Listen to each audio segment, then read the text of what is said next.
there's also a question of whether the spring barley is outperforming the winter barley. Yeah, yeah, and it's a bizarre situation when you've got two crops, and in the perfect conditions, the winter barley would generally outperform the spring barley.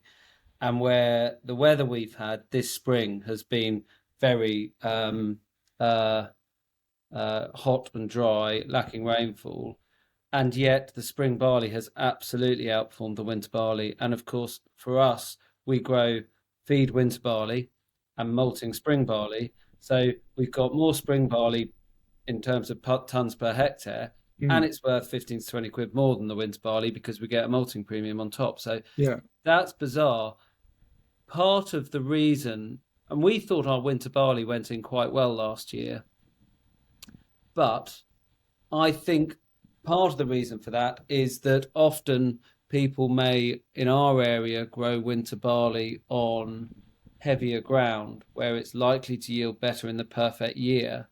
And the heavier ground, so ground with more clay content in, is where the crop suffered the most in this dry spring. Mm, And people that grow a lot of malting barley, spring malting barley, would generally grow it on light, chalky ground. And you would think that would dry out in a hot, dry spring, but actually it you can often get it in the ground earlier in the spring. So ideally end of January or February, when everything else is still really wet, the lovely free draining chalk in the downs is where everybody can get on and drill spring barley. mm, And that means that it goes into moisture and nice conditions. It gets some of that early rain before it stops raining in March or April, whenever it was.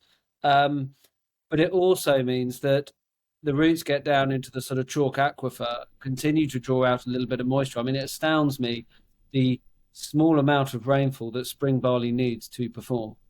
right. So, so I'm not surprised people are saying spring barley has outperformed winter barley.